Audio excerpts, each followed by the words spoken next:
really don't care about. I don't have thick hair, so I use an electric razor for my face, and I don't shave anywhere else. We are live now, by the way. No, we're not. Are you kidding me? Here we are. No, I'm Oh not my kidding god. you. So we were talking about safety razors. We were So talking this is about an safety important razors. topic. This is Cal's passion, Mr. Coolman, Yeah, Cal, Kim Jong Cool. I don't shave my arms or my legs. So, what do you use? Well, it's funny you should ask that. No, I know a stupid amount about like safety razors, just because I was really trying to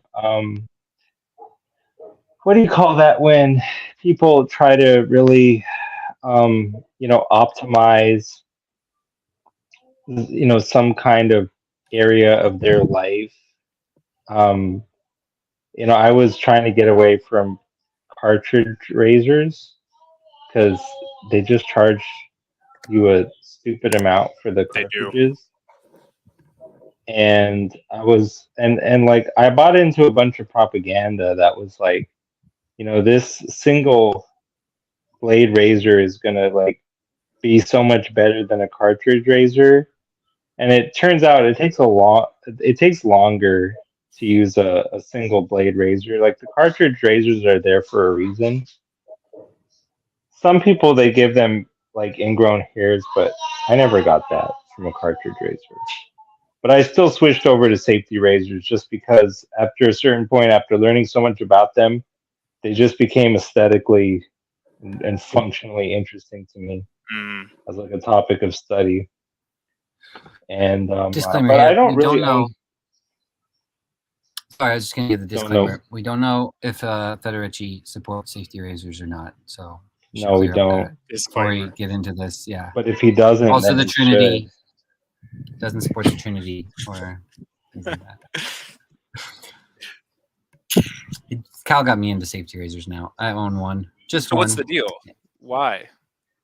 It's Well, nice. I mean, It's a good way to if look down you're on other smart people. about it, yeah, if you're smart about it, it's an excellent opportunity to look down your nose on other people. Well, I guess the good thing about them is they're better for the environment because Okay. it's better to throw away metal than plastic. They're also cheaper. The blades are only like 10 cents. Hmm. It's the way they used to shave, back in the day, where you would find like people would leave those safety razor blades in the walls. Yeah. Don't you notice that weird stuff like that? Yeah. And Oh, they're the kind of blades that you see people cutting cocaine with in the movies. Those kind of blades. So it's kind of retro. But if you're smart about it, you save a bunch of money by doing that, basically.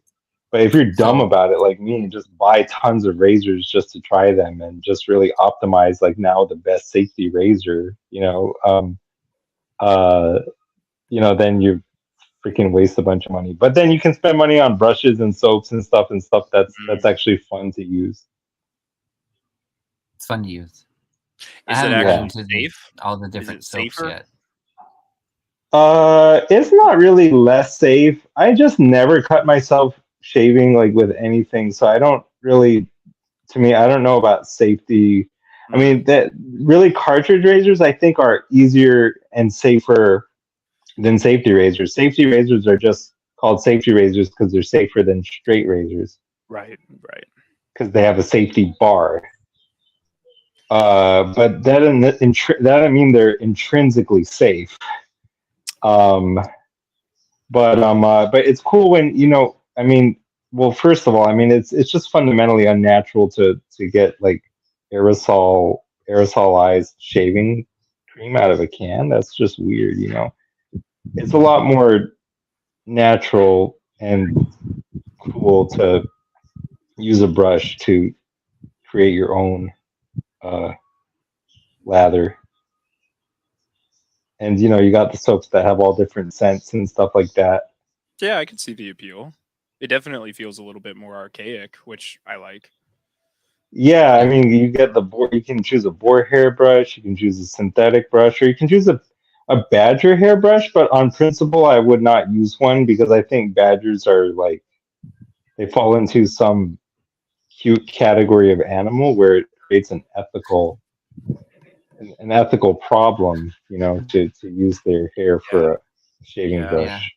But those are the most sought after shaving brushes. Those can be $200 to $300 Badger hairbrushes, really? Question: for sure, man.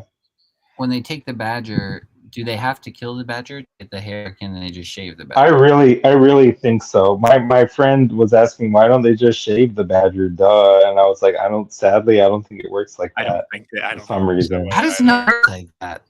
I guess, yeah, it seems like it wouldn't work like that, but I don't know why. I mean, like it's like they just have like badger farms in China, and you can bet those poor animals are subjected to just unimaginable cruelty. Yeah. And they're the kind of things like if you get a boar hair brush, like probably that boar or that pig was used for 80 different purposes in addition to the getting the hair. Right. But a badger, and plus boars are assholes. They kill people. They're murderers. But Yeah, a oddly enough, both badger, of those animals are kind of known for being kind of ornery, you know. Which fierce. one? When you Yeah, badger well, someone, we use that. Yeah. Oh yeah, you're badger somebody. Yeah, they're known for being kind of pushy. They are cuter though, you know. They are cuter.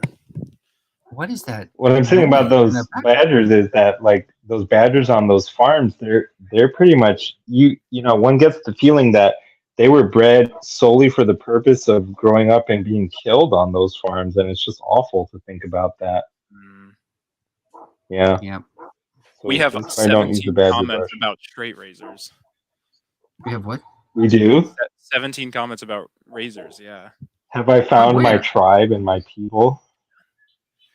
I'll be right back. We don't have any, do we? Oh, What? Gartham is a real one. He uses Primo. I only see one. Oh no, there is a bunch of comments. It wasn't showing me any of them for a second. Casey That's Casey weird. Clements is also a What? Phoebus is here. what's the word that Someone I can want? hop on if they want. Oh, so if anyone can't see this, John left, but since it's showing more the picture now, I'll reveal it again.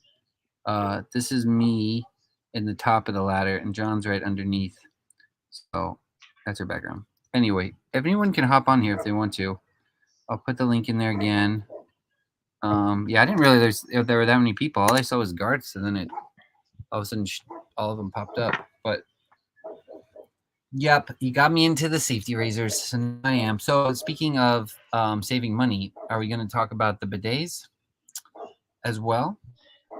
Yeah, that's clearly the natural progression from safety razors. But I tell you, I'm still hesitant to take the plunge, so to speak. It does remind me of a comment that I saw on a YouTube video where it was like, "So what? Shaving is your hobby? Can mine be taking a crap?" And then Jason started talking to me about how bidets are superior to toilet paper, and I was like, "Wait, what if Jason's hobby is?" You made a joke. I think you were making a joke that toilet paper is an unnecessary expense, and I was like, it kind of is. Because having been to India now, you realize that you don't need it. Most people there don't use it, so you don't have to have it. Look, see, here you go. Bidet is great. You get so clean. I agree.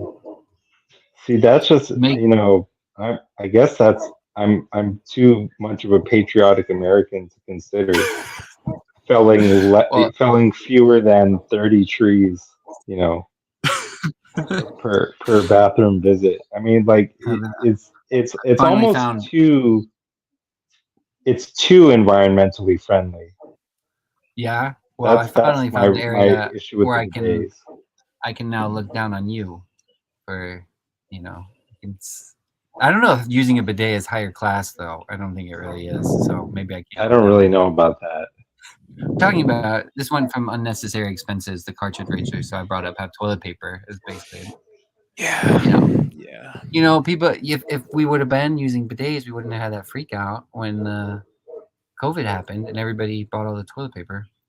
That was a strange thing too. That was really strange. I kind of look back on Casey that. Clements says his French half forces him to like French things.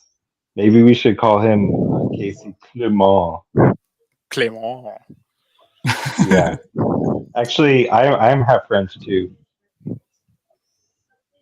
That's a Oh, little Phlebas known worked at a secret about toilet me. paper flat. He should hop on here. Tell us all about it.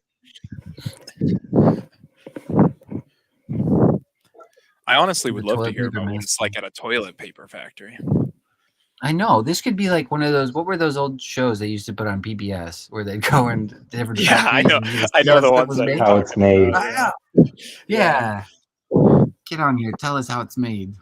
How it's toilet Wouldn't it be paper made. ironic if the toilet paper factory only had bidets? Yeah. When you go to the bathroom, it's bidets only to cut costs. yeah. He's got stories. Oh, so here's, now that we're on the topic of toilet paper, the question for everybody in the comments: over or under? There is a right answer. If you get it wrong, you're banned. Ever. I don't know who is actually doing under. I don't know why this ever becomes a question. You know who's doing Yeah, under? I agree with Cal. I'm gonna out him right now. Christian Golden. Christian? Really? Yeah, I asked him the first interview I did with him. I asked him that question. I think it's still on my That's channel. why. And That's why he's not and I invited to the stream. didn't scold him because it was like the first time I talked to him. I should have just went off. You though, should and been have. like, you monster. That was a holy rebuke. You had the Yeah. ethical I mean- moral high ground. In retrospect, it's like it's connecting a lot of dots. I always felt there was something just weird and off about Christian. Yeah. Now you know the crux. Yeah, I think you should only be able to do under if you're like in Australia or something. That seems like Oh, everything's just actually, I weird would there. assume that everyone actually, does under in Australia. I think that's just the Coriolis principle. Yeah, Yeah, I don't know what that is. What's I don't know what it is. I'm gonna either, pretend. I think I'm gonna about pretend like you know it is. Okay, all right. You just make up. Well, words. like with the toilets, the toilets, it's apropos. The toilet, swirl when you flush it is in a different whirlpool direction. I've heard that. The Is it true? whirlpool has a different. It's like counterclockwise instead of clockwise or something. Yeah, so the toilet paper must be under. That doesn't make sense. Yeah, it does. This is why we do these streams. These live Kangaroos streams, use bidets though. of course, Chad kangaroos. Those things are great, man. They're insane looking. Those muscular kangaroos. Every kangaroo looks like it just did like 6 years in prison or something. No. You know what we're talking about, John? They're crazy. Oh man. Let's call them Chad kangaroos, right? Isn't that what they're called?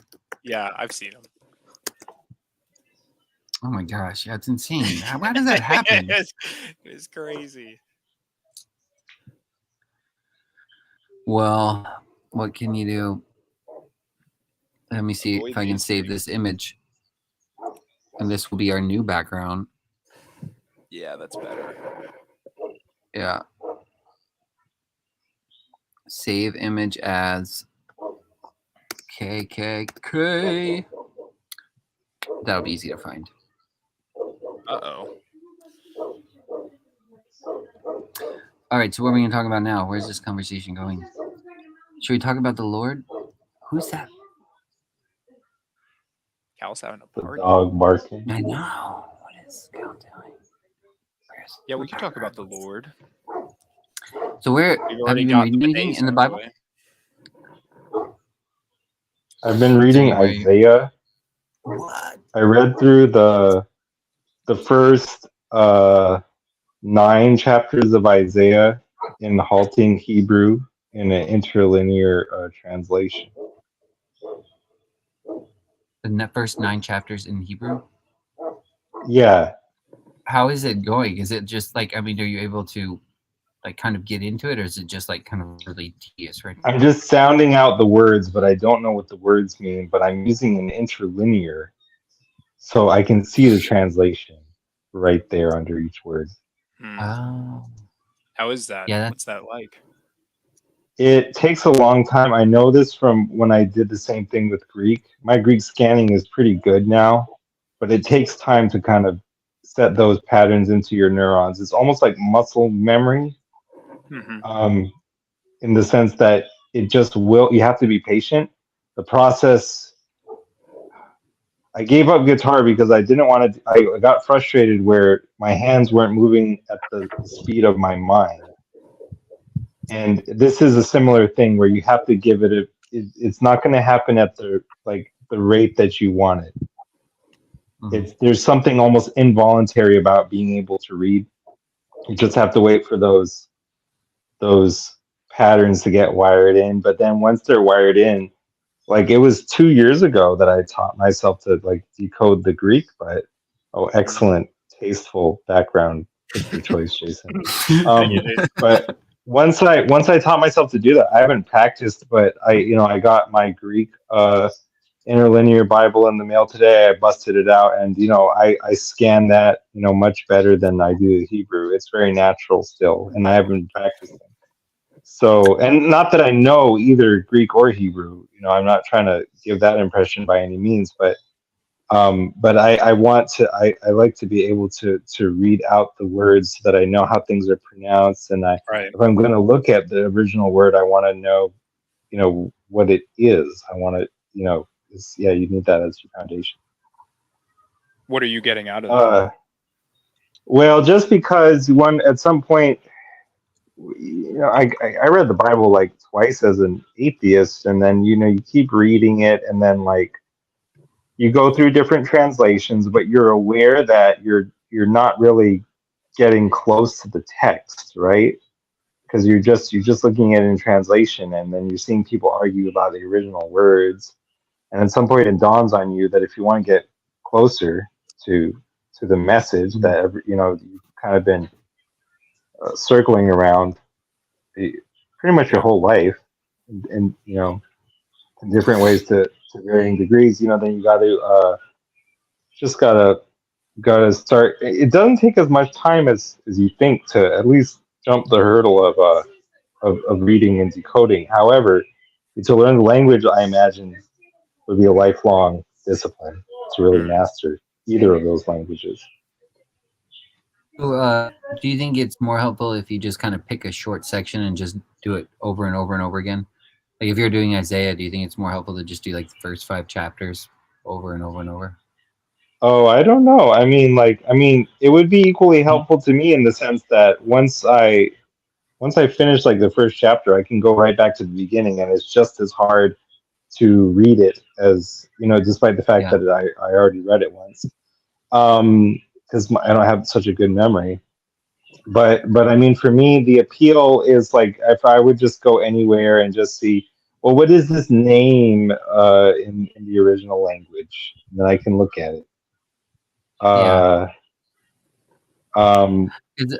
Or like, or just like, what does Jude look like in the original language? Like things like that. Just whatever you want. Yeah. You can look at anything. Let's practice. Okay. Do you think I'd still like to learn Hindi, but I just but I wouldn't know how to do that. I don't know if I could get a part of the Mahabharata. The Mahabharata. My brother learned Hindi when he was in India or whatever that place is called. Did he learn? So did he learn to speak it or learn to actually read it? Both.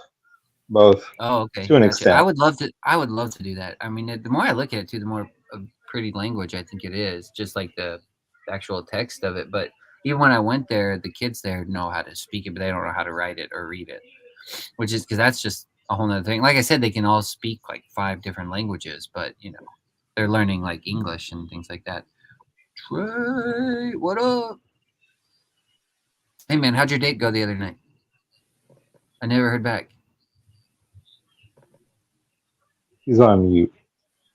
Oh, he's ignoring me. Yeah. He just came here to kind of stare down superciliously at you. Cal, do you think that you have a good ability to pick that up because you are a speech pathologist? Because he's a psychopath. I know a lot of speech pathologists who aren't particularly good at phonetics. I became a speech pathologist in part because I was always already good at phonetics. Like one day, in high school, I sat down to eat lunch and I just spontaneously realized that that several letter pairs in the English alphabet are voiced and voiceless cognates. I didn't know what that term was, but I intuitively figured out that P and B is the same sound, but one is voiced and the other is not. So after I made that discovery, I just looked at dictionaries and used their little phonetic helps to come up with my own little personal system of transcription. So I could already transcribe before I got to college. I wanted to go to law school, and I wanted a major that I could do well in to keep my GPA high for law school. So speech therapy, once I learned that it existed, was the ideal major for my purposes. But I ended up not becoming a lawyer, not wanting to do that, and so I just defaulted to what I had majored in. But does it make it doesn't help you to read, but I mean to whatever extent you're phonetically conscious, yes, it helps. It helps if you have a good memory. I don't. I just really have to practice. That's interesting. Yeah, my reading comprehension seems to be really bad unless I'm like reading to myself out loud.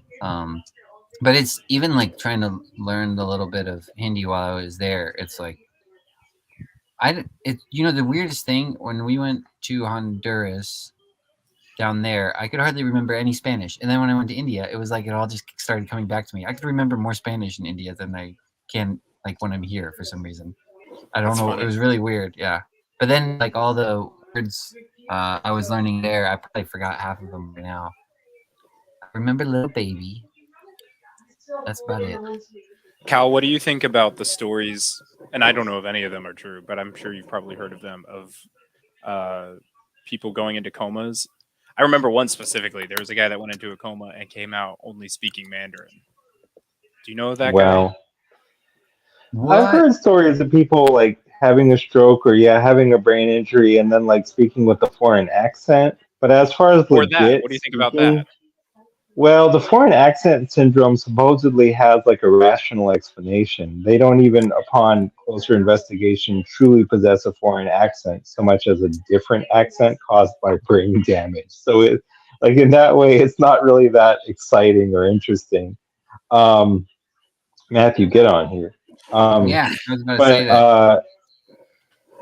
as far as verified stories of people like sustaining some kind of injury or undergoing some kind of medical event and then knowing, like just uh, fluently speaking a language they didn't know before, I'm not aware of any such cases. I would assume I would look to demonic possession as a possible explanation for that, if there was one.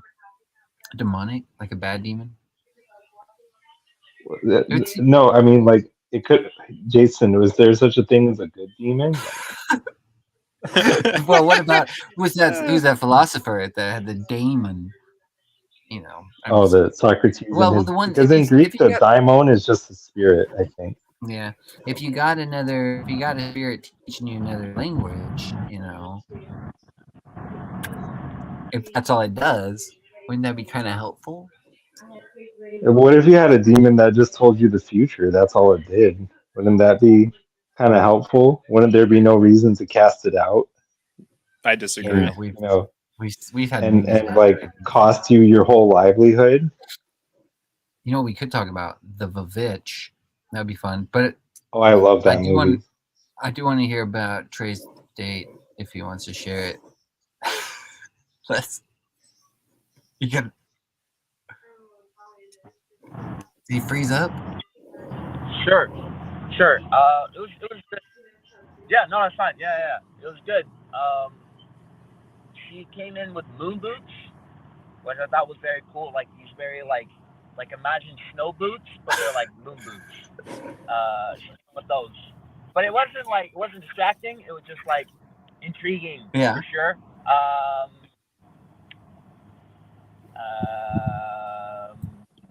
Ate dinner, everything went good there.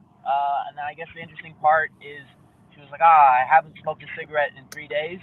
And Ooh. then I convinced her to smoke a cigarette, which was not my proudest moment, but I was like, oh, it'll be interesting. So that's kind of how it did. And then she gave me the cigarette, and not gonna lie, I took one puff, and I coughed for about 5 minutes straight. Is it your first time you've ever smoked? Oh man. Yeah, no. But I've never smoked more than like an actual cigarette, pretty much. Yeah. So, yeah.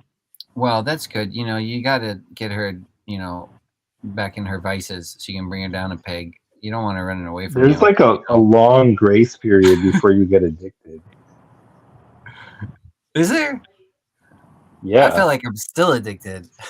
Like I'm saying you can smoke like 20, 30 cigarettes when you're out drinking. Like your first 20 or 30, like they have no power to get you addicted. But oh. If you, I don't know at what point you do become addicted. But once you become addicted, then like you're never not addicted after that, and you will always crave cigarettes. It's kind of crazy. Yeah. I still like them. I don't know if I crave them. I just want them. They're nice. So have you seen this girl again, Trey? Not yet. I just got back. We'll see. Wait, do you like cigarettes? I don't get it. Like it literally feels like smoke is choking my lungs and fighting with me. I love tobacco. It is so good. It's like my favorite thing that the earth has brought forth. If someone said food or tobacco, I would be like, I just want tobacco. I don't smoke though because I can't. Because if you enjoy it, then you have to quit it. That's how it goes. That's the rule.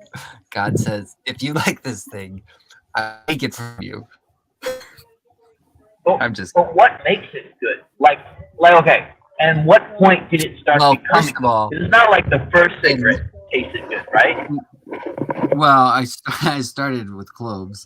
I don't know why someone gave me cloves, but you don't really smoke very many of those because those they're not. You smoke like one, and then you're like, you can't really have any more. Well, first of all, number one is it looks cool, so that's the main reason. Right. And then after a while, it's just like you like. I mean, I like the taste of tobacco, and certain tobacco is better than others. I like Turkish tobacco.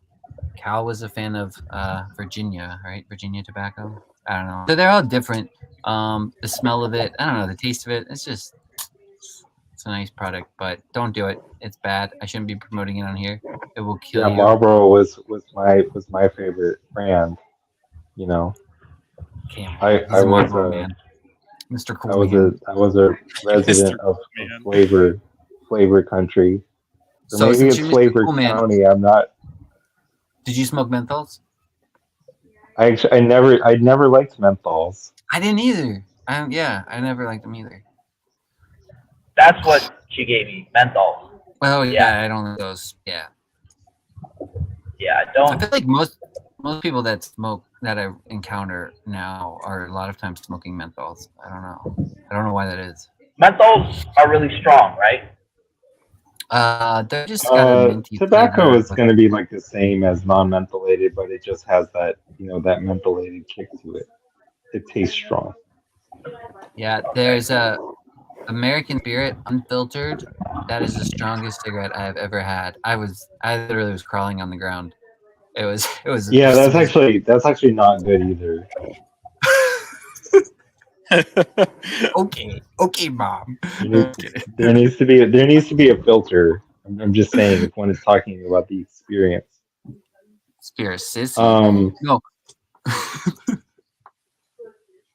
No, yeah, I get it. But like I've had Camel unfiltered and they're strong, of course. But like when I had the American Spirit unfiltered, I just got them because I couldn't find them anywhere. Then I went out to Oregon and they had them all over the place. I was like, I'm gonna try these, and so I was just standing there smoking like a normal cigarette. Then I went to walk and I was just like, oh no, like I was so dizzy. I literally was crawling on the ground. Yeah. I was like, what is happening? Yeah, it was. American Spirit is like a very kind of dry and spicy cigarette. No, never do cigarettes. I agree. You should never do it. I had to quit, and it was very difficult. and I still am addicted. But I haven't smoked in 5 years. Yeah. Never, I agree. Never do them. Don't do it. Trey, you're muted, I think. It doesn't say you're muted, but I can't hear you. Nothing. Oh yeah, you can't hear him. Oh no. Oh no. Oh, there he goes. Well, at least we get to see these muscles again. Yeah, These thank veiny goodness. muscles. My goodness. How does that happen? What were we talking about before this? Before he got on his date and cigarettes, moon boots. Boom boots. We were talking about we'll read in different languages. We're on that too. I'm trying to keep Yeah. track of these, so we can just keep this conversation all over the place. Can I go back to Cal Wait. reading in multiple languages? Trey, you go, please. Go. I just want to understand this whole cigarettes phenomenon. It's so confusing. I'm just like, so it's the routine. I get that, right?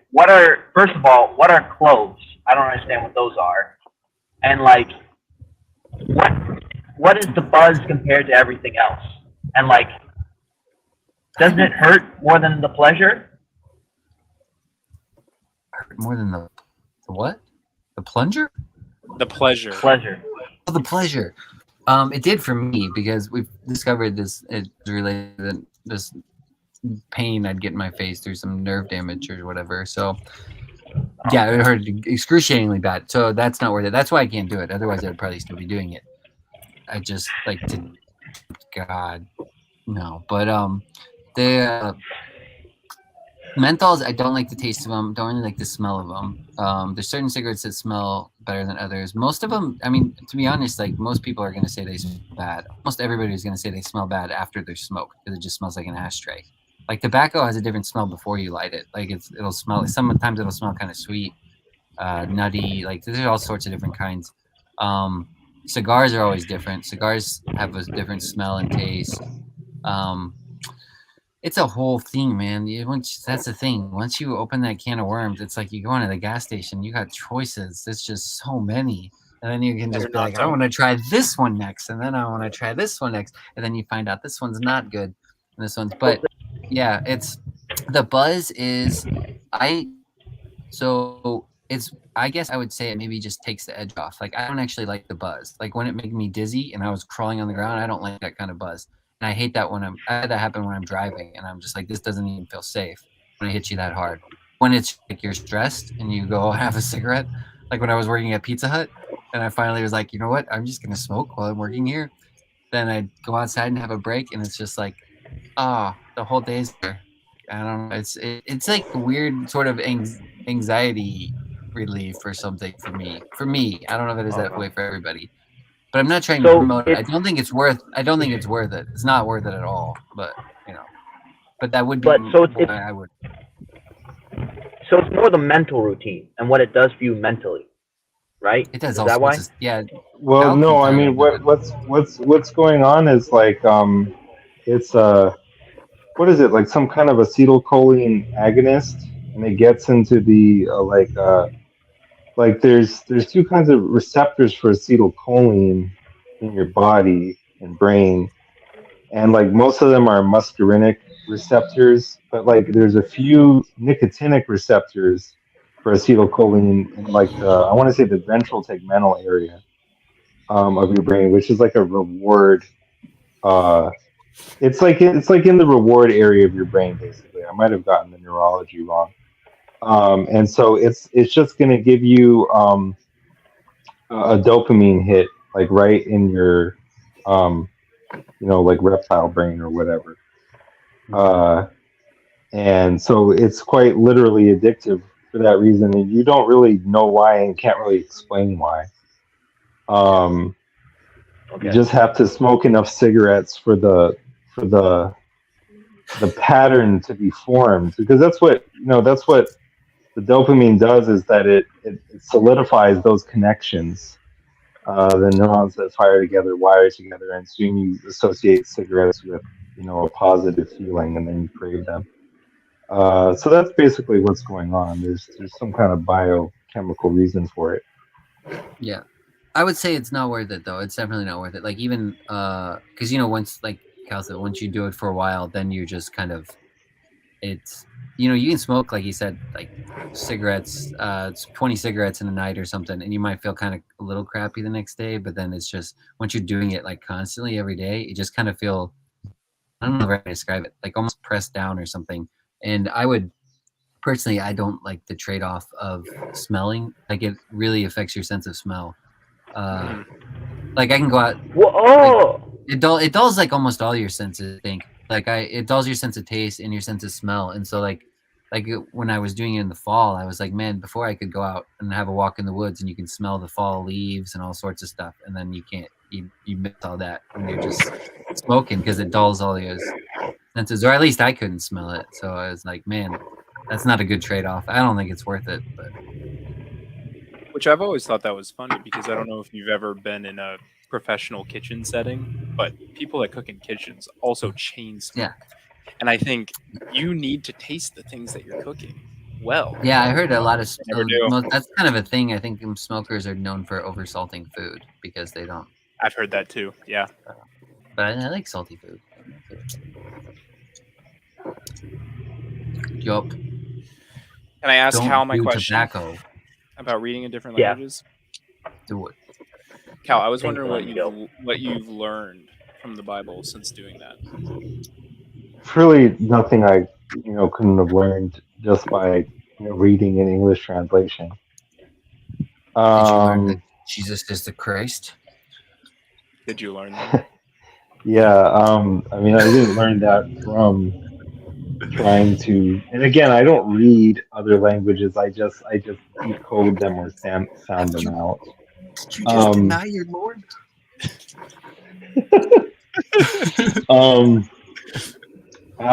What do you learn from it? I mean, if you like languages, then you see how the syntax of Greek and Hebrew are different from English, and that's pretty cool and interesting in its own right. I guess, yeah. Sometimes it becomes kind of relevant for. I mean, it's a necessity for like deeper theological discussions that are based on what the text is saying. But no, I mean it's cool. There's something charming about other languages. So that's pretty much all it is.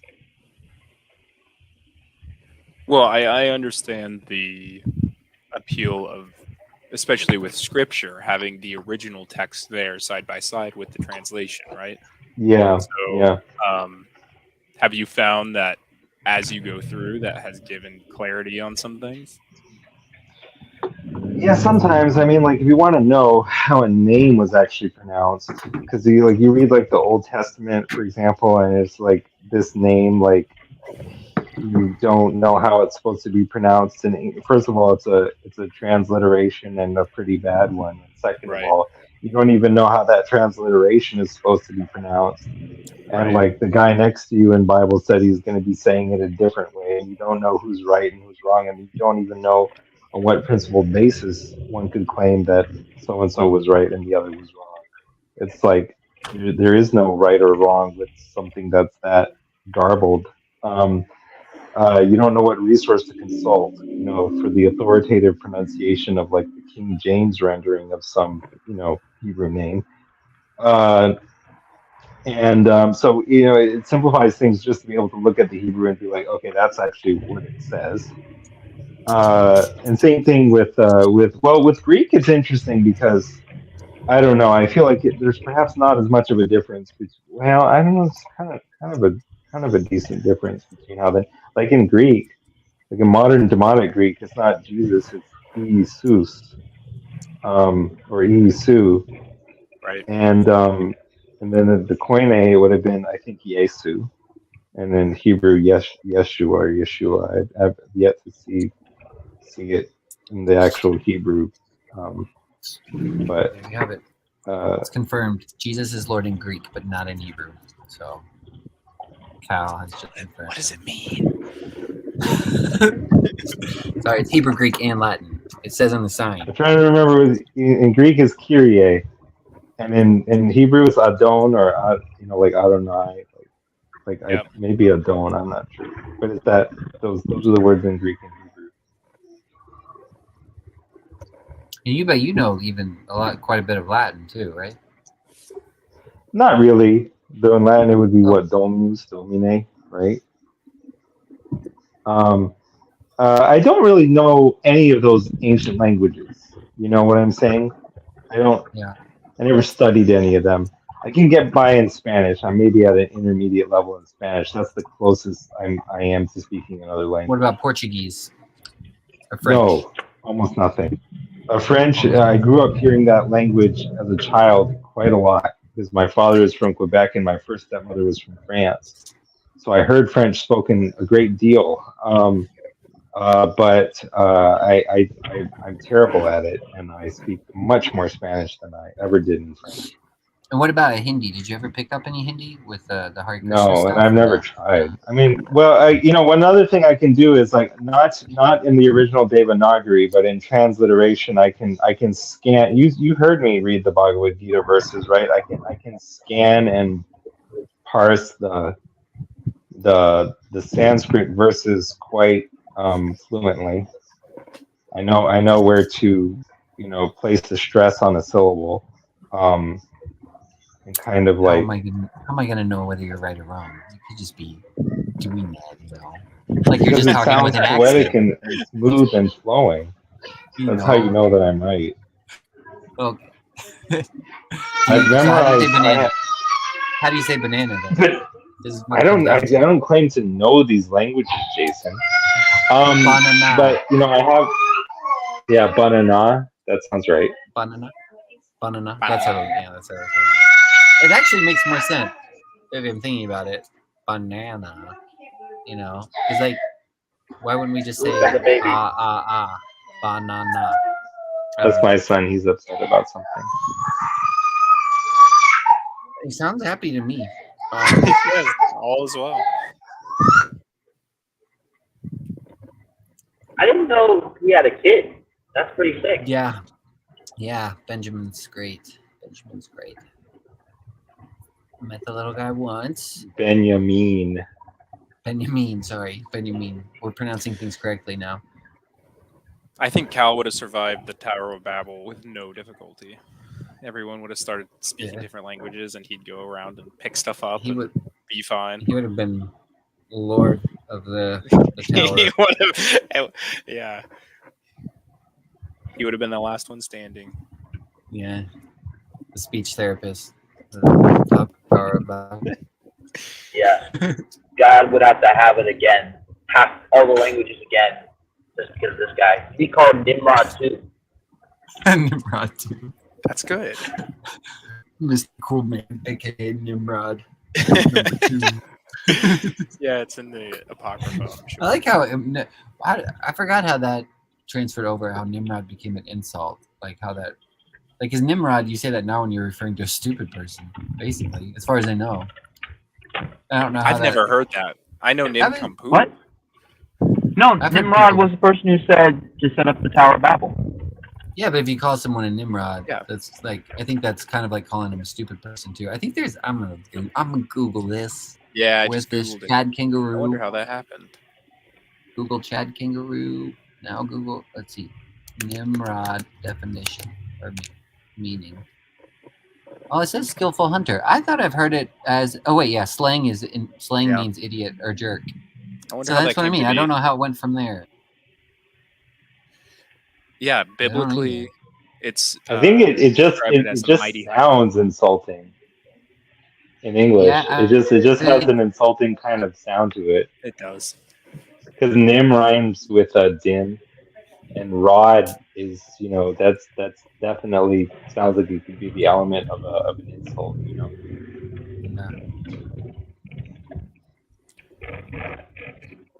Well, Cool. Jason, where you been reading lately?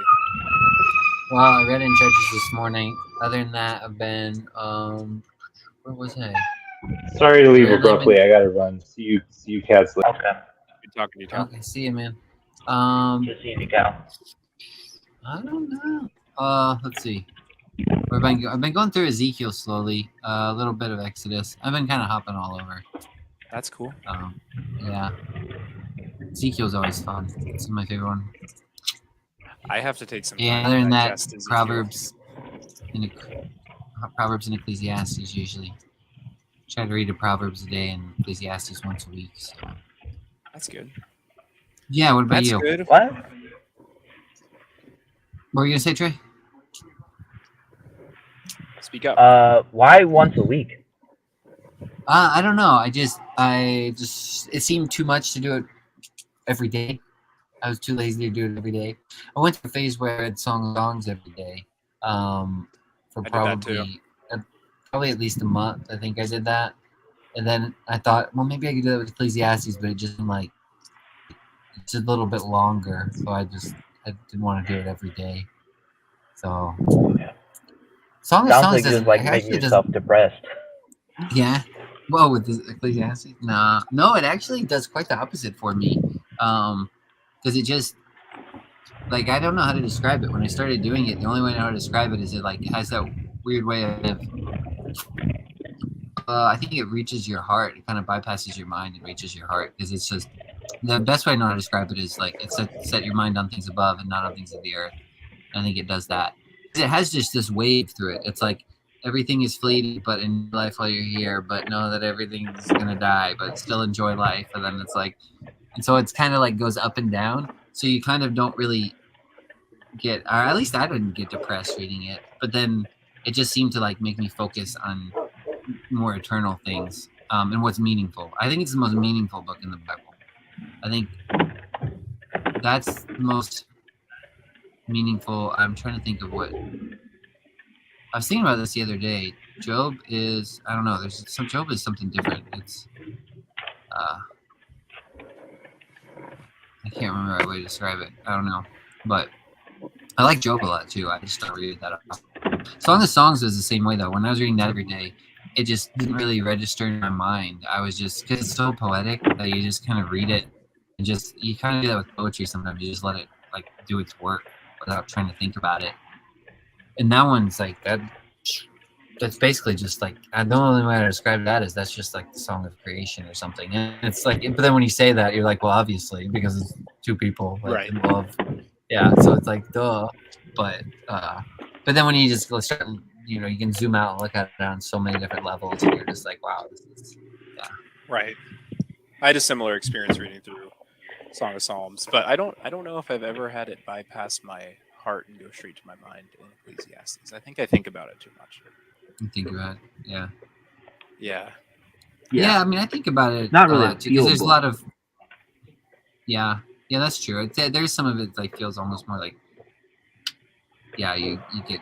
I mean, because it's got some really, I don't know what to say, like just some good proverbs in it. I don't know if that's the right word for it, but just some good, really good statements, and so that are worth thinking about and just meditating over.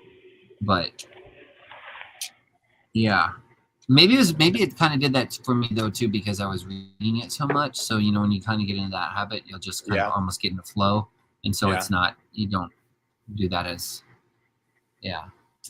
So I know you and I have talked about Ecclesiastes at length before, and I think last time I saw you in person, we went up to a Reliance, and I think we were talking about Ecclesiastes, weren't we? Probably.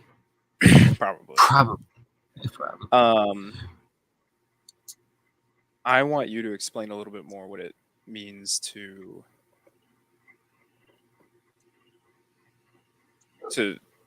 it seems self-evident, but I want you to explain what it means to have your eyes set on things above instead of here, and what that is actually like through the context of Ecclesiastes.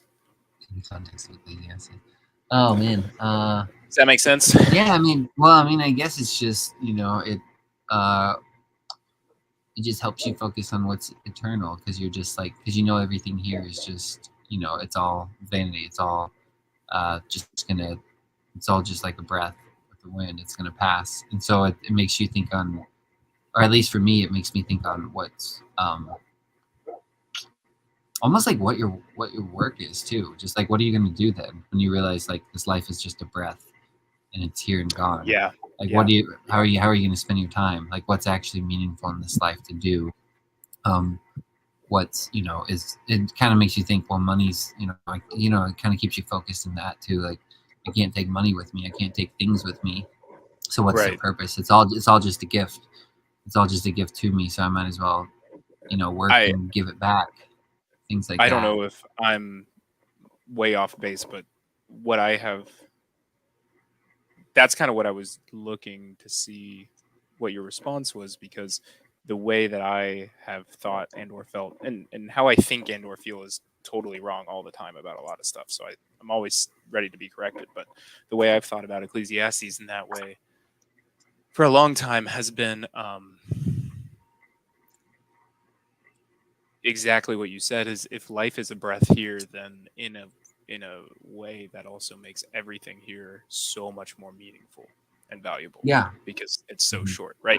And so, like, I don't think, for me at least, Ecclesiastes doesn't trend towards nihilism. It trends towards the complete opposite, where That's what I keep saying. everything has meaning. Everything is vanity equals everything has meaning. I think in my mind. That's what I keep saying. But our friend Mitch might say it differently with Christian nihilism. Yeah, I know he probably would. But actually, I think he'd say, yeah. no, it's wrong. You're describing it wrong. But yeah, I'm the same way. I think it makes it almost more meaningful, and it brings out I think so. that, the importance of it.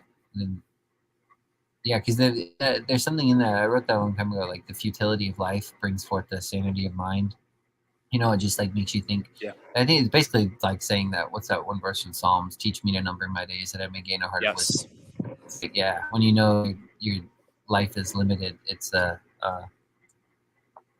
there's a lot of wisdom in that, and it shows you what's purposeful. There was I think it was Martin Shaw.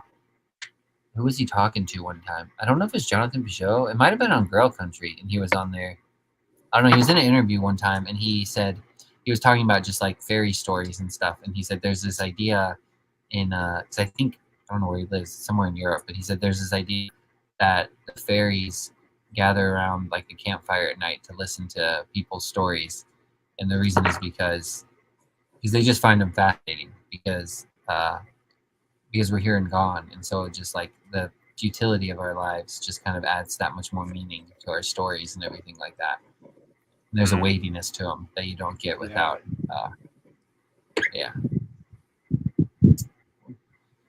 Sorry, the wind blew, the door just cracked, and I thought it was a ghost. It's always my first thought. It's a ghost.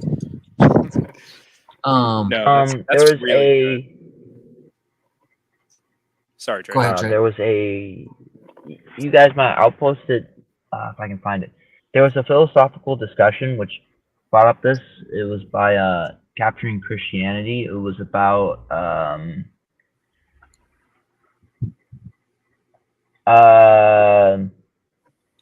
by Capturing Christianity, about what is meaningful, and because it brought up that same point, and I think there was a time in Troy, or in the movie Troy, where it says like, where I think Brad Pitt says, the gods wish they were us because we are mortal and we can do things that they cannot, and it's more meaningful because of that. But that's good. That's good. Yeah, I like that quote. Nice. Yeah, I feel like that's the book of Ecclesiastes, man. Yeah, I think it has to be. Yeah. I have some more meaning questions that I've been thinking of. Do it. Let's do it. Please. Okay. So I think Solomon. So okay, we're in paradise, right? Let's say I learned Spanish in paradise, right? And then I'm able to talk to a friend in Spanish. Then let's say 1,000 years pass, and I meet that friend again, but I've forgotten Spanish, right? Is it equally meaningful? Those both instances, or is the time I could know Spanish more meaningful? Because I guess okay. So I guess There's an implicit being- idea that because something is long, therefore it's going to be meaningful. Like infinity, because life is more meaningful because there's an afterlife because it's therefore it's longer.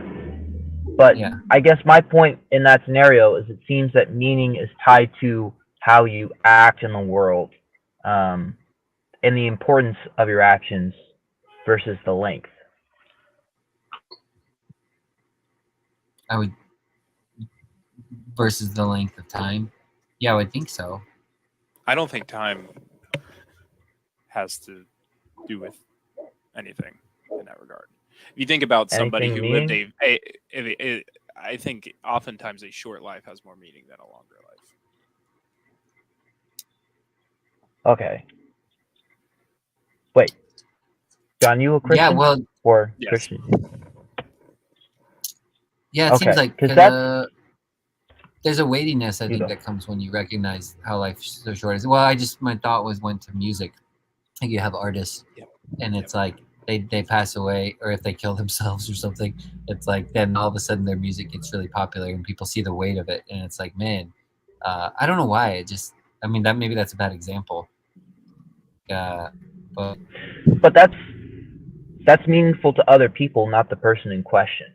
That's also why like I don't feel like I agree with both sides of the argument, because like I don't know, whenever I hear a Christian philosopher say that like why does it matter if it's all gonna go kaput? Like why does it matter if it's all going to end? And yeah, I feel that's like I could ask the Christian the same question, right?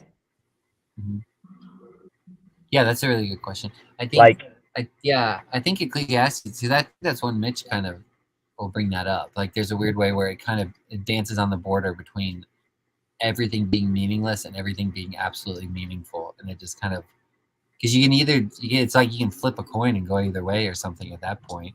And it's like, well, if I know I'm gonna die tomorrow and there's no God, what am I gonna do?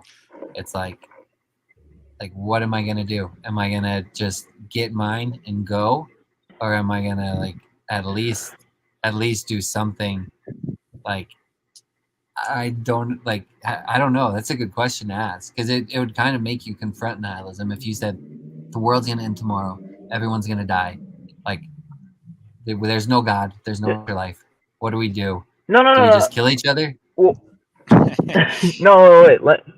I know that's part of it, but what I want to go deeper is say, like, okay, God exists, right? Okay. Just Yeah. because God exists and you're a Christian does not make your life innately meaningful, because it does not give you a set of actions to do. Like, just because you're a Christian doesn't mean you know which job to take up, doesn't mean you know which path to take up, right? And you can say Yeah. there's guidance in that, but I would say all the Bible characters, it seems like they're struggling along. It doesn't really seem like they have an innate knowledge of what they need to do.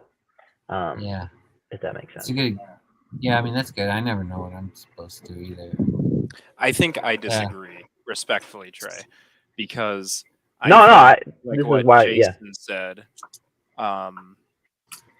it's like flipping a coin, and it's like this one thing can be meaningful or it can be meaningless, and I flip the coin, but what happens is regardless of what side of the coin it lands on, that has to spiral to infinity. So like if this one person's life is meaningless, then what that has to mean is everything is meaningless, and then I should just go die, and I'm a nihilist. Or if that person's life is meaningful, right? And like the only other alternative is that everything is meaningful. And you cut out a bit. You're fine. I was just saying I've been thinking about this a lot actually lately, because as dumb as it is, the catalyst for me thinking about this was I was at taking photos for a friend's band the other night, and I didn't realize it was like a heavy metal emo concert, and I've never been to one of those before, and it's talking to some people there and the vibe. People love the sadness and they love nihilism and they love that's just like what characterizes their life is that, right? And so I've spent a lot of time over the last day thinking about how is it that I can find meaning and beauty in life, whereas a lot of people cannot. And I think it's because I am convinced that everything has meaning, and that if you don't see it or understand it, if you don't feel meaning, it's because you don't see it or understand it. It's not that it's not there. I don't think because you don't have a job or a purpose or you don't understand, that doesn't mean that you don't have meaning. Wait, okay. If you don't have a job, wait, you cut out a lot of it, but I just want to say, if I'm you don't have sorry. a job or if you don't have any, like, I feel like there has to be some action in the world for something to be meaningful. Like, because then we would say rocks are innately meaningful. I don't think that would make sense. But see, I would disagree. Rock- I think rocks are meaningful. Right, but you wouldn't say they were equal in meaning to us, right? Most people probably wouldn't. I think some No. people might, but I think most people wouldn't. Yeah. But I would say that they're a small piece of what gives the world its character. A tiny little aspect of God's character is in there, you know. It's an interesting one. I think that like, sorry, I'm Robert, by the way. I think that like where rocks make up part of our existence, they are not equal, given equal meaning, but they still have some meaning. Like I don't think that all meaning should be on a scale, if that makes sense. Because what means something to someone might not mean anything to anyone else. Like, and even if you take the Bible as an example of this, to some people it's nothing, but to some people it's everything. You know what I mean? And the Bible is the word of God, like obviously, right? Like it's legit. But to some people it's not the word of God, and it's a fallacy, and it's a false document, right? It's a book for false witnesses, essentially, right? It's a false account that Yeah. happened, but then to some people it's a completely real account and everything else, right? So I think a friend of mine used to have this thing where they would say, find the golden thread in everything. And what I got from that, it was like, find the golden thread which weaves that thing into the fabric of God, essentially. You know what I mean? And I That's found that really really good. beautiful Yeah, because, that's like, really rather good. than I like sitting that. there, like, rather than sitting there and thinking, okay, so like, I'm a limited being, I have a limited like knowledge. God has all knowledge. God is like infallible. You know what I mean? God is everything essentially, right? So God knows how this weaves into someone's life, right? But like, if you just ask that question and just meditate on that question of where is the golden thread in this, then it allows you temporarily to be inundated, if you will, with that knowledge of its place in the universe. And it might not be for you, the rock might not be for you, but someone Yeah. finding that rock one day, they might find it and say, oh, this like they might have a flashback, I don't know, like a subconscious response to something, and it might remind them of a memory they had when they were in a place where they were connected with God. Like that's just one thing, like one small example that I can give of many examples. You know what I mean? But yeah, like God, Yeah. like one of my favorite things is like in regards to meaning, like you might say even someone that's a sinner, right, has no meaning or etc whatever, fine. But like one of my favorite things is how like God uses anything, even people that have like sinned quite a lot, to to bring about His will on this earth, right? So yeah, sorry, I'll shut up. Yeah. But Like yeah, no, No, that's that's good. good. That's good. That That's was even really thinking good. about like you could frame Sodom and Gomorrah that way. We were talking earlier when we were a little bit of the book of Judges. I was going through that with somebody, and we brought up Sodom and Gomorrah because you could think, well, they just were destroyed. They're just sinners, so they're gone. It's meaningless. But then God brings them up later in Ezekiel, and it's like, you know, they kind of stand as a signpost for the rest of humanity. Like, and God even says, like, this was their sin. They had pride, fullness of food, and they didn't give to the poor. They just like hoarded it for themselves. And He's like, your sins are worse than they, because you saw that. You know, it should have stood out as a warning to you, and should have, gave you direction and meaning in life, and you, yeah, Yeah, that's a really good It's, point. I like how you brought up the also- thing with. Sorry, go ahead. So that's why I also love the Book of Job and like Job's story. Like, just I was in the comments just saying like, "Hey, is it all right if I jump on?" But then I figured out how to jump on. So sorry if I'm intruding, by the way. No, But like, even if I came on just to say this, like, I would be happy with that. Essentially, like, with how do I say this? In the Book of Job, there's the part where like he gets called to point something out, essentially, right? And it's almost like he becomes complacent with like doing the will of God, right? So it's almost like God expects you to do the thing like all the time, you know, like do it all the time. And like I think John mentioned something about like keeping like there's something he said about keeping something like near you at all times, I think it was. Or I don't recall. I'm sorry. yeah, it was something about like remembering at all times about how everything is like transitory and temporary and stuff like that. But your thing of your why God from is like your connection with God and is eternal essentially. So it's almost like for me in that moment where Job like didn't do what he was supposed to do, he forgot about that because he was too blinded by like the fallacies and stuff like of the illusion of the world essentially. So it's almost like that's why I think it's important to always remember like the golden thread exercise, like so to speak, um, is um, is super important because like if you can kind of hypothesize this, if Job would have said like in that moment, like all the time we're being tested, you know what I mean? So it's like if Job would have said, "Where is the golden thread in that moment?" He wouldn't have had to go through what he went through, you know. And it was almost like all the stuff that he had around him, like everything in his world, like his children, so on and so forth, everything else that he lost, he got them back because he realized like how meaningful it was, you know. So it's kind of God was like, look, I'm going to strip away everything because you're not appreciating this. Like I've given you everything, and you just kind of was like, yeah, well, you know, I've got my blessings, whatever, right? So I'm going to take everything away from you so I can get straight back to the root point of like this is this now. Like now you deal with everything without that, like without my grace, without everything else. Now I'm gonna see who you really are. And then when Joe basically starts to rebuild his life back up and etc., then he gets everything back. And like I can probably attest to like a lot of people in my life, including myself, when I've become complacent, you know what I mean? Because we all fail. When I've taken things for granted and God's like, boom, see you later, they're gone. And then you're like, oh, okay. And then that's when we get into prayer and that's when we start asking about such things, and then we get them back essentially. But it's just really important, I think.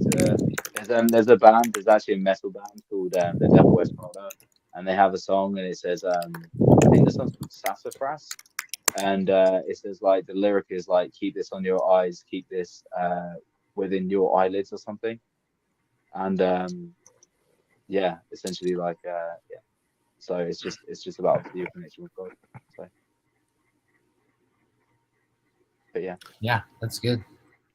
Yeah, yeah. Like what you like at the end of Job, he says, "What I've heard of you by the hearing of the ear, but now my eye sees you," or something like that. Like Yeah. finding the golden thread again, or something. Yeah, yeah. I like what you said too earlier about like you can't when you're looking at the meaning of things, you can't really kind of just take one thing at a time and necessarily put it in like weigh it on the scales or say this has this much meaning and this much meaning. Like you said, it's different each person. Like you could find a rock that you think is just kind of worthless, and then you could go throw it in the trash, and someone could have been like the rock their mom gave them or something like that. You know, you don't know what it means to them, things like that. You know? Yeah. I have a lot. I have a lot of thoughts, and my problem is I never have the words to describe it. Oh my gosh! You need to talk to Cal so you can. I know, out with man. his speech That's therapy. my problem. I know. I need some speech. Or All right. English. I guess my first thought, Robert. I agree with and really appreciate everything that you said. I really do, because I think intuitively, I very deeply believe in what you said. When it comes to a golden thread, I have found that in my life, I think if I were to exercise looking for a golden thread, maybe sometimes I find a golden thread and I find God. Maybe sometimes I attribute things to God that I shouldn't be. Do you think that there's a danger in that? Yes, absolutely. And like having the background that I'm in, I don't know if Jason told you about me or whatever, but like you get a lot of people that basically say like, oh, I saw this thing or whatever it was, like, Right. oh, it's a spiritual experience. Like, so when Jason said, oh, the door went, I immediately thought it was a ghost, right? So people are Right. automatically jumping into assumptions that like the thing is of supernatural origin, right?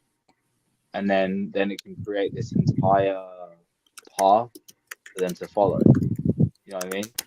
Yeah. And then they live that narrative out, where it's so easy when you just ask that question about the golden thread. You know what I mean? Like you just ask that question like straight away, and then you know what the answer is because it's like bam. Then you don't have to sit there and sort of bandy around on theory and so on and so forth because it's just done. Like you just like bam, Right. there's the answer, it's done. And there's a really good exercise what you can do, where you basically like you go through your past as well, and you think like you go through every situation where you thought it might have been, right? And you ask, and if the golden thread's there, then you're good. If the golden thread's not there, then you have to ask like, okay, so what actually caused that to happen? And then where you start to see where God isn't, you start to see where God is. And what's really interesting is that like with the golden thread, like yeah, there might be a golden thread in something, but it doesn't like I think there's a golden thread in everything, but like that golden thread might not be weaved to your path with God. Because you could go around thinking, yeah, there's a golden thread and everything's fine, it weaves into the fabric of this or whatever. And because you've seen that golden thread, you might think, well, because I've witnessed it, it's linked to me now. That's not always the case. That's why, like, if you're in a relationship with someone and you say, like, where's their golden thread, right? And then if that golden thread, like, you might get like get shown something, you might have like revelation about something or whatever. You might see that that golden thread is actually linked to someone else, right? And you could do so with like a job, with everything. And like, if you're looking for your purpose, you can say, okay, so I'm working this job, doing this or whatever, like your career path. And you say, okay, but like, did I weave my thread into Yeah. something artificial? Because there's like you have a Right. golden thread, right? But you can like the reason why I think that you should do something like when you say like not my will but yours, right? Is because when you say not my will but yours, that allows your thread to be threaded where it needs to be, which can lead to things like falling away from your life and everything else, which sucks. Everyone's been through it, but at the same time it falls away from you so you can be weaved into what you need to be weaved into, you know? Yeah, I do.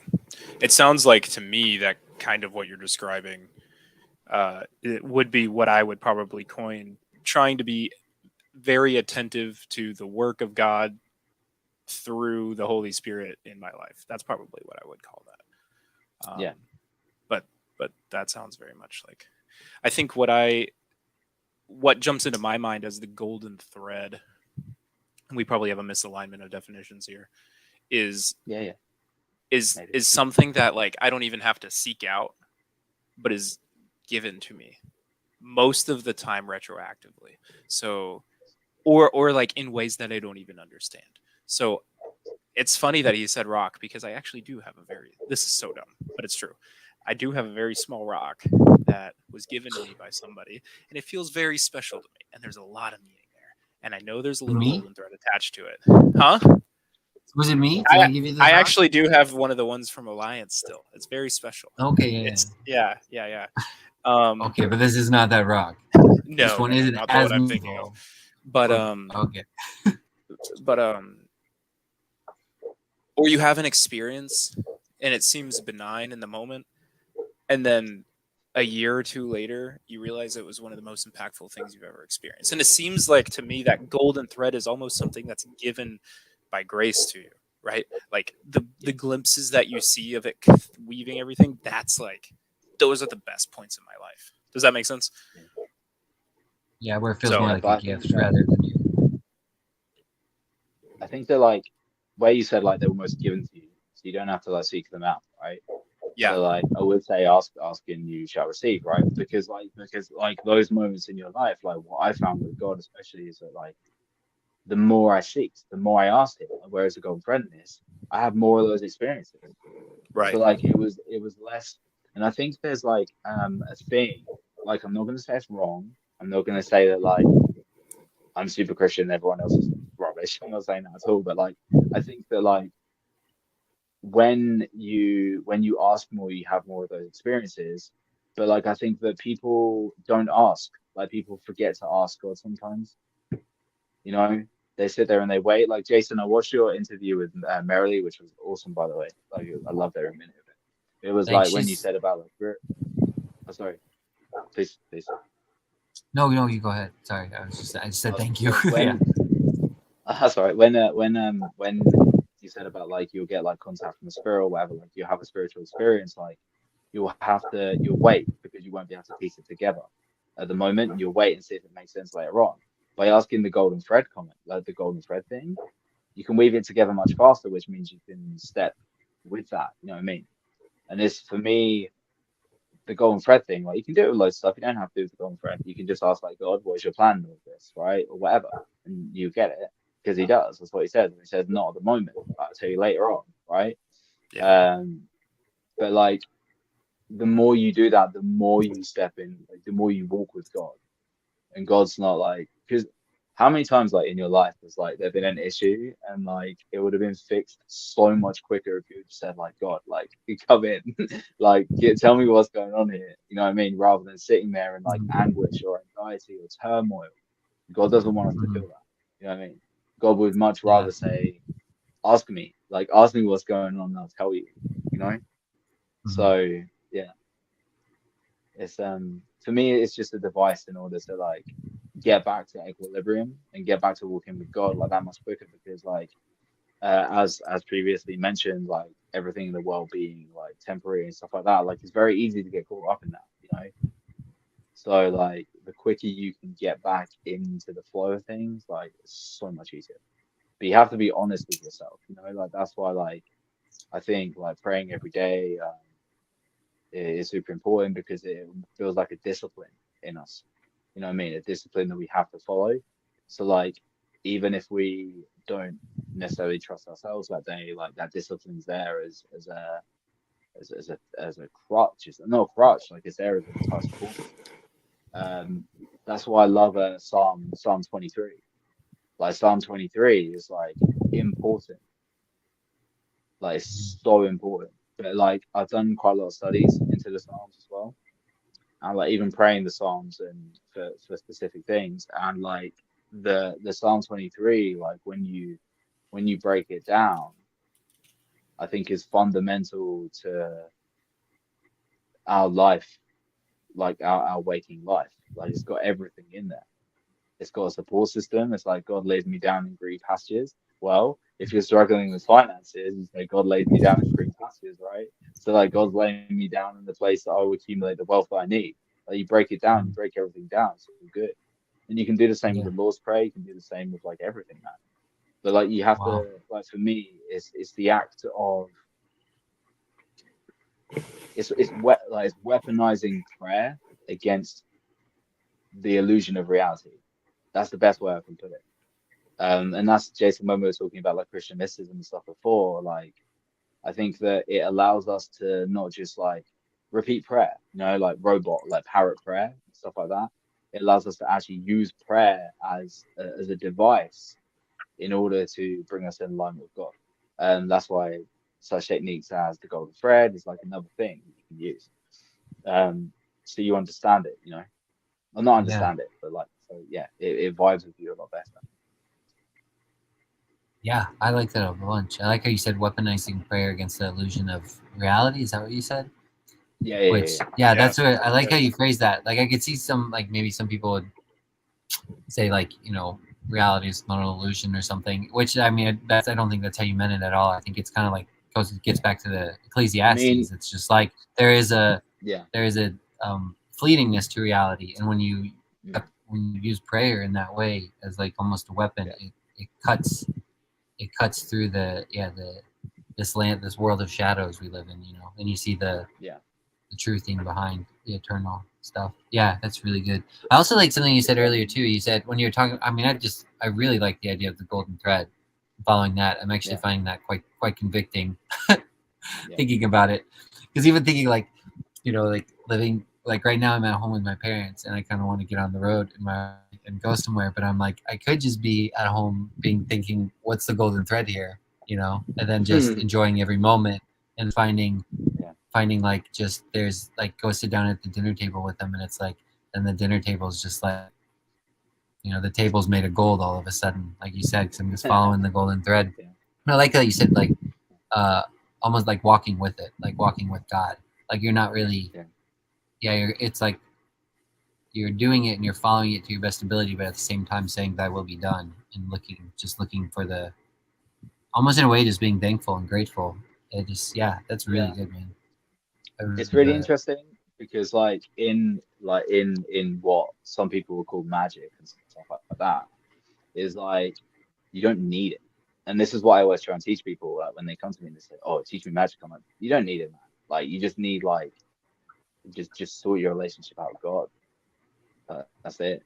Like just like it's really interesting. It's like it's, you know, in the Bible it says basically like don't practice magic, don't do this, don't do that, whatever. Like don't do divination and everything else.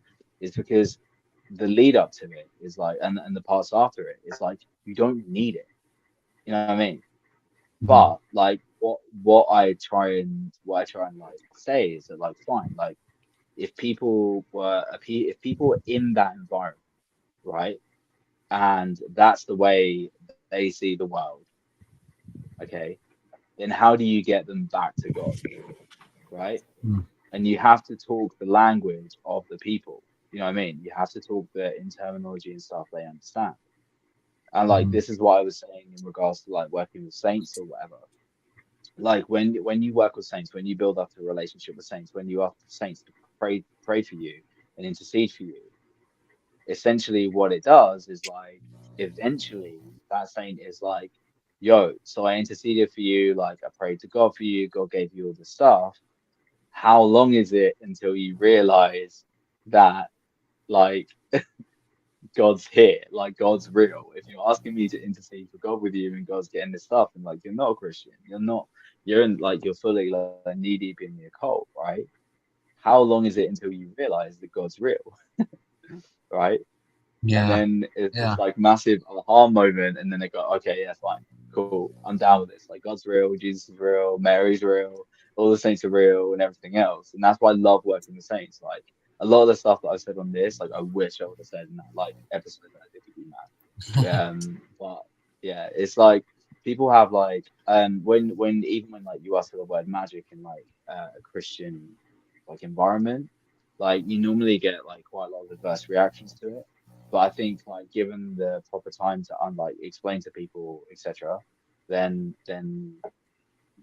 open-minded people might say, "Oh, hang on a minute," you know what I mean? Like if you look at every sinner in the world, right? Every sinner in the world, like that doesn't believe in God, like atheists, everything, like people that just completely shun the nature of God, right? God meets them where they're at. If God come up to you, look what they did to Jesus. Jesus was like, "I'm the Messiah, right? I'm here. I'm the Son of God."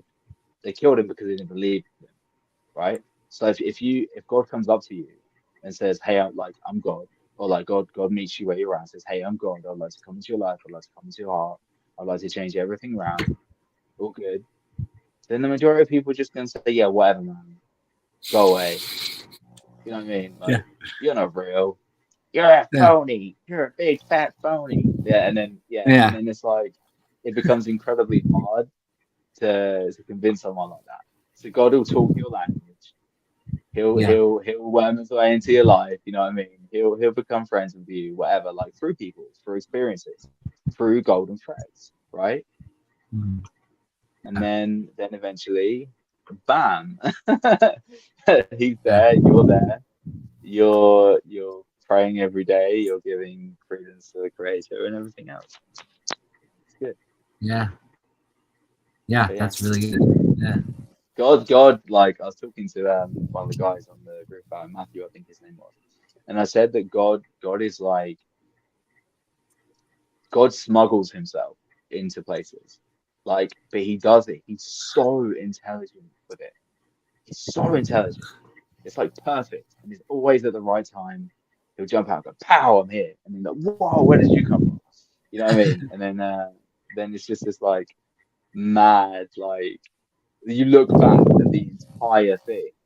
As John was saying, like you look back at like the times when that you realize the golden thread or whatever, and you look back and you see like every step God has taken to get to that Yeah. point, and you realize that none of it is insignificant because every part of it was like signposted. And yeah, it's like a sat nav, right? You go like going towards God, beep beep, diversion when we make a sin, and then it redirects, and then eventually that sat nav will always lead to God. But we decide like how long it takes to get there. Hence why like when that's what I was going to get at, like when we use the golden thread terminology, that makes our route shorter to get to God. Yeah. Yeah. So Yeah, I like that terminology a lot. That's really good. I do too. Yeah. It's Jason, I don't know what you think about this, but as Robert was talking, I was the entire time I was thinking it feels like a lot of George MacDonald stories are written about characters that follow a golden thread. yeah. Yeah, yeah. When he was talking, it kind of reminded me a little bit of the Golden Key. When they're just because they're seeking that the whole time, right? They're kind of following a golden thread because They are. I mean, there's not a thread before them, but they're following she follows that fish though for a while, the errant, and she's like she doesn't realize she's been following it the whole time, like that silver fish or something. But they're trying to find the land from where the shadows fall. So they're trying to find they're walking through the land of shadows, which would be this world. Yea, though I walk through the valley of the shadow of death, I will fear no evils. But they're walking through that with like shadows casted from above that they can't make out, but they can feel and they can kind of understand. Right? Yeah. I think that's also part of like the golden thread. Yeah. They're looking for that. Yeah, the eternal. Yeah, through this land of shadows. Yeah, I was thinking that. I mean, Fantasties feels kind of like that too. I think Fantasties is such a relatable book too, especially for people that don't have a whole lot of direction either, because he's kind of aimlessly wandering. He's not even really looking for a golden thread though. He's just kind of like, I felt I should go left, so I went right. but don't you agree that George MacDonald writes it in a way such that it's like, I forget what is even the name guy's name. Oh my gosh, I don't even know. A notice? Do you have a name? Yeah. Doesn't it even read like he thinks he's wandering aimlessly, but in reality he's following this golden thread? George MacDonald writes like that all the time. Yeah. Yo, in the story, sorry. Yeah. Oh, so there's a really interesting thing. When we got into the chat the other day about like superheroes and stuff like that, there was a guy, Christian, who made a video about Batman, right? So like, it's really interesting is that like, if you think about Batman, or like in terms of superheroes, like or whatever, right? So Batman is like a man he's just a man. He doesn't have any super powers or anything like that, right? But he does the right thing, even though he doesn't have a connection with God, right? So it's like even though he is in that shadow, Gotham City, which is like a cesspit, there's like crime everywhere. He still does the right thing, even though he doesn't know God. So he accesses the part of God that is in himself. He accesses his own golden thread and does what he thinks he should be doing, right? So it's like it's a thing of like, even if we're living in a land of shadow and we're aimlessly doing stuff, we don't know until we ask if we're actually following our path. You know what I mean? So like you could think that like you're this like terrible person, like you could be racked with anxiety, depression, all this stuff, right? Fine, that's bad, and like my heart goes out to you if you're going through those things. But like the thing is, it's like we still don't know if we're doing God's path, like God's work, but we might be. And then like when you actually look at Batman and stuff like that, like I don't really follow superheroes to be honest with you, but like if you look at the way he reacts to Superman or whatever, like if Superman represents like the purest form of humanity, like him and Superman have got some pretty similar traits, man. They're like if Batman was born on Krypton, then he would have Superman's powers and he would still be fighting justice and still be sorting stuff out, just the same way Superman is. Whereas Superman was born into his role, whereas Batman's like existence was artificially created, but it still hit that part in him, which was that innate trait of wanting to bring justice and wanting to bring peace, and like cleaning out Gotham City, as in bringing purity to his environment, which is his internal environment as well. If that makes sense. Mm-hmm. Yeah, that's good. I like that. You say something, John? No, I was just agreeing. Oh, okay. Yeah, You should it's finish good. your thought about Fantasties. What were we saying about it? Him following the. I don't know. I don't know what I was saying about it. You said it. I don't He was remember wandering aimlessly, and I said George MacDonald writes a lot. Oh. Like, yeah. Like, yeah. The thing I was gonna say was that there's it's when I was writing the story I wrote too. There's a part where it's a few parts I think, but there's one part. Well, one character in specifically that's following a silver thread the whole time. I like the idea of the golden thread though, because the golden thread, I mean, the different, like, I mean, you're probably familiar with that. Probably all three of us are. The different colors have different meanings to them. And golden just kind of makes you think of like, the sun or God, or more like more pure light, I guess. Silver usually makes me think of more like imaginal stuff like that. But I mean, not to say one's like better than the other, but you do kind of follow a thread in your life. I think whether you maybe realize it or not. Yeah. Yeah. So But in esoteric like backgrounds or whatever, the silver thread is the thread that connects us to our astral body. And our astral body is symbolic of the astral realm, right? So where stuff happens in the imagination, that's why we're going to say when we dream, the majority of the time we're going to the astral realm. So like, yeah, you can follow the silver thread, which is like the feelings, all the impulses and everything else in the dreams. But then the golden thread, yeah, absolutely, man, it's 100% better because it's the pure light, right? In like Kabbalistic thought, we have Malkuth, which is the earth, then Yesod, which is the moon.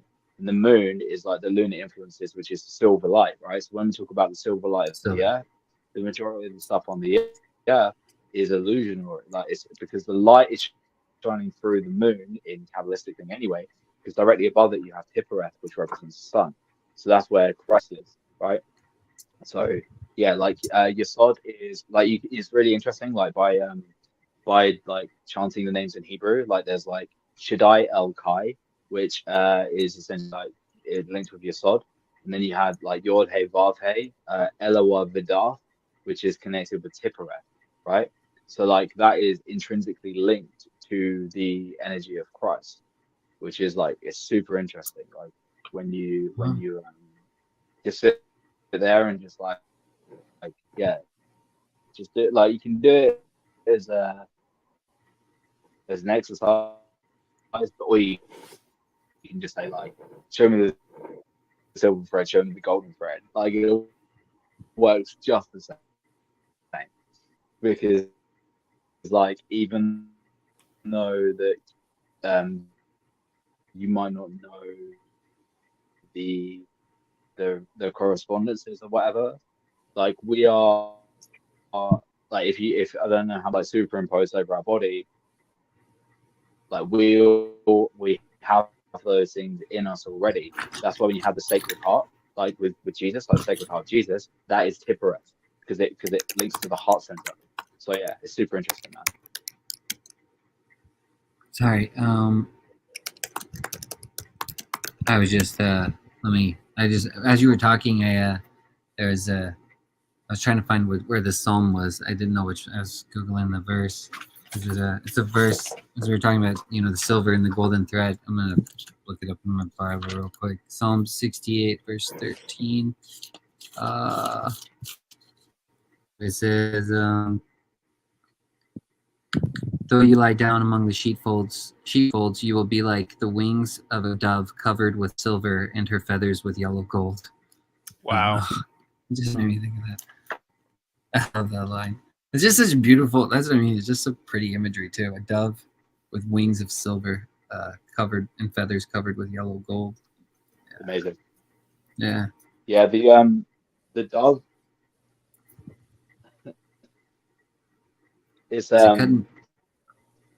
oh man, I think it's glitching up. Is it glitching? Is it just me, or is it glitching I'll for tell you you too, some John? really interesting thing here, right? So I think it's interesting. Please feel free to shoot down my dove if thou wishes. Um, for sorry, No, you're fine. I switch my I camera back think on. it's glitching up a little bit. No, yeah, it's probably where I switched my camera back on and my thing was recalibrating. But Oh, okay. basically, it's really interesting. So I was with a client, right, and I was like looking at them, like, and basically what I could see is that where they have been praying a lot, like there was a dove, like superimposed over their chest, right? It was mad. And then I said to them, I was like, look, like basically pray, like when you pray, that dove comes out of you and goes to wherever it needs to go.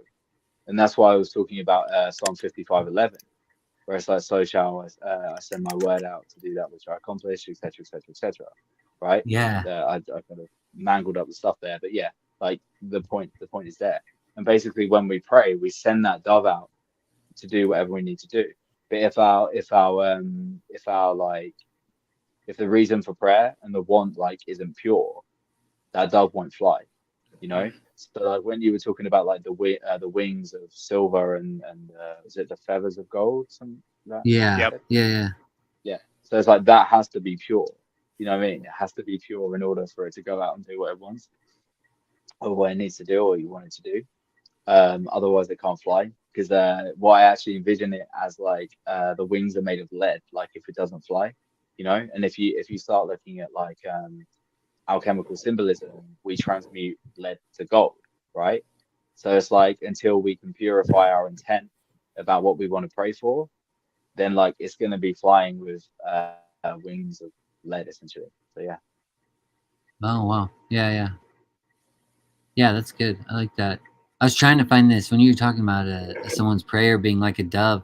And John mentioned that author George MacDonald. He's got like I'm trying to find where it is. It's in his book Lilith, and he talks about. Oh wait, I think this is it. I could read this. Let's see. Let's see. No, they have.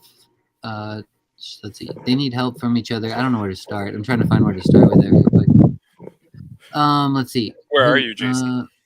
I'm in chapter 5, the old church. You see a hawthorn. Let's see. I think this is where it talks about it. I was going to tell him I wanted it turned into a wilderness of rose trees, and that the plow might never come within 3 yards of it. Listen, said the raven, seeming to hold his breath. I listened and I heard. Was it the sighing of far-off musical wind, or the ghost of a music that had once been glad, or did I indeed hear anything? There they go there still, said the raven. Who goes there, and where do they go? I asked. Some of the people who used to pray there go to the ruins still, he replied, but they will not go much longer, I think. What makes them go now? They need help from each other to get their thinking done and their feelings hatched, so they talk and sing together. Then, they say, the big thought floats out of their hearts like a great ship out of the river at high water. Do they pray as well as sing? No, they have found that each can best pray in his own silent heart. Some people are always at their prayers. Look, there goes one. He pointed right up into the air. A snow-white pigeon was mounting, with quick and yet quicker wing flap, and the unseen spiral of ethereal stare. The sunshine flashed quivering from its wings. I see a pigeon, I said. Of course you see a pigeon, rejoined the raven, for there is the pigeon. I see a prayer on its way. I wonder Now, what heart is that dove's mother? Someone may have come awake in my cemetery. How can a pigeon be a prayer? I said. I understand, of course, how it should be a fit symbol or likeness for one, but a live pigeon to come out of a heart? It must puzzle you. It cannot fail to do so. A prayer is a thought, a thing spiritual, I pursued. Very true, but if you understood any besides your own, you would understand your own much better. When a heart is really alive, then it is able to think live things. There is one heart, all whose thoughts are strong, happy creatures, and whose very dreams are lives. When some pray, they lift heavy thoughts from the ground only to drop them on it again. Others send up their prayers in living shapes, this or that, the nearest likeness of each.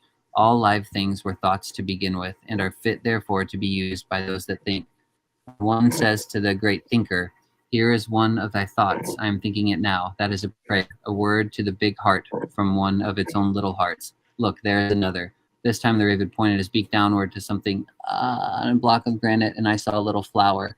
So that's basically it. It's like saying there's a prayer as a flower. And where was that from, sorry? I'm sorry? What was that from? Oh, it's from this author, George MacDonald. His book called Lilith. It's you'd probably love it, man. You'd probably understand it better than I could too. It's a trip. It's basically like it's like his book Phantastes is set in fairyland, but his book Lilith is just set in the spirit world, and so it's just like it's probably one of the most profound theological works I've ever written, but it's all in like a story form, and it's all just it's a trip because you'll have two things that will like be two different things, but they're the same thing at once, because it's just that's how kind of reality works, but you don't really understand that when you're first reading it until it starts to come together. But that's basically like what I would say like this stuff is anyway. Like I got shown this thing. I've had like quite a lot of like revelation dreams, basically. Yeah, dreams. Let's just say dreams.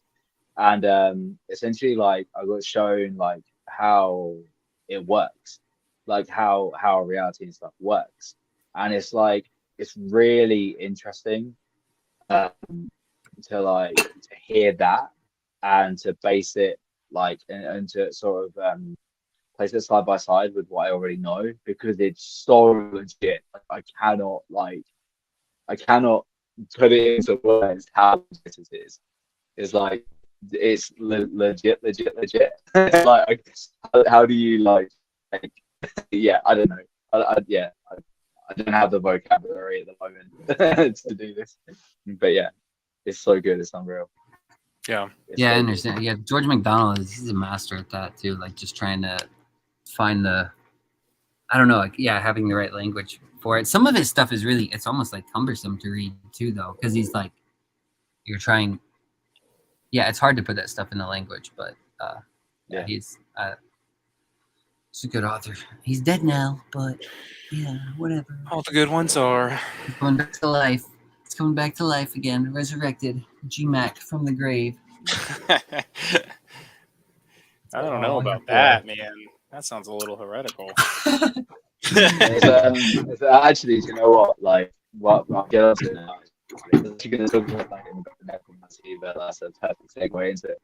There's like going back into the entire thing about like sort of in the Bible where it says don't do this and don't do that. Like, I don't see that as a bad thing. That like it says like don't do this, don't do sorcery, don't do divination, don't do necromancy and stuff like that, right?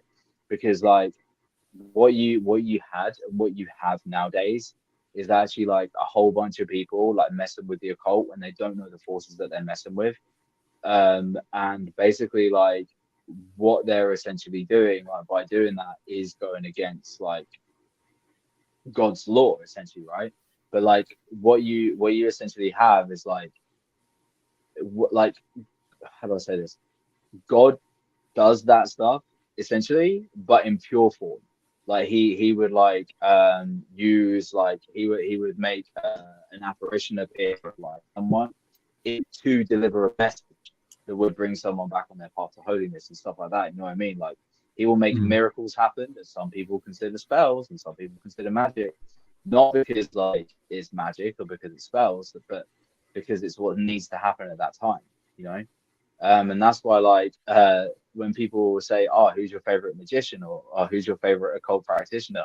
I say Jesus every single time, and they're like, "What do you mean?" I was like, "He's the best magician that ever lived."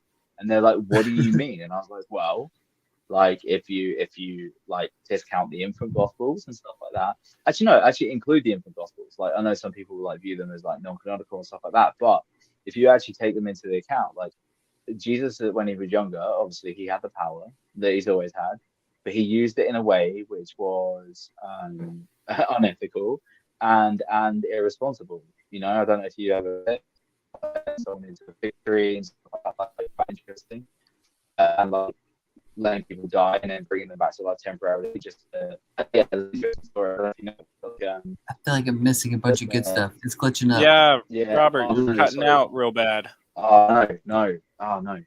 Okay, yeah, I think you're good now. Yeah, so basically, there's like We jinxed it. Dang it. Come Maybe back, he's not Robert. supposed infant to gospel say of what Jesus, he's right? saying. Oh wait, he said Brathos again. I'm So back. we're back. I think you're cutting in and out. Yeah, I think you might be back now. I am here. Yeah, I think I'm Okay. back. Maybe. So basically, in Yeah. the infant gospel of Jesus, he's like jumping over roofs with his friend, and one of the children that he's jumping with falls through this thing and like die, right? And the parents like blame Jesus. They say, Jesus, like you killed our son, like, oh, you're a terrible person, whatever. So Jesus goes into the thing, resurrects the boy, just so the boy can tell the parents that he didn't actually kill, like Jesus didn't kill him, and it was his own fault because he fell through a roof and died, and then basically like clicked his fingers and let the boy die again. It's so brutal, but Oh my like gosh. that's what I was What saying.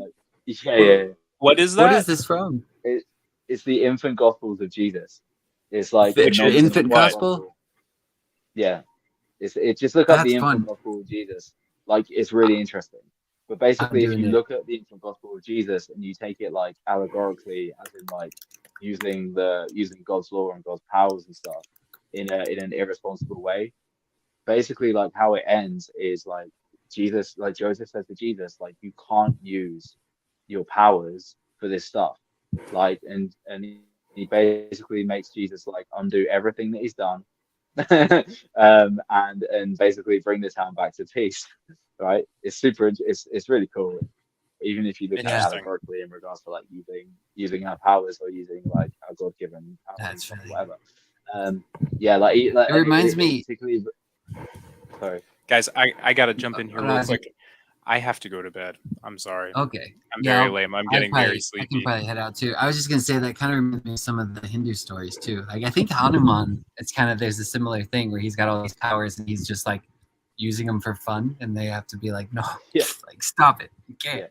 Yeah. But It's basically, yeah. So even if you look at it like in regards to whatever, like going back to my point about using like sorcery and stuff irresponsibly, it's like the infant gospel of Jesus is basically like how to look at it and go, yeah, fair enough. Like I messed around with some magic, I was an idiot.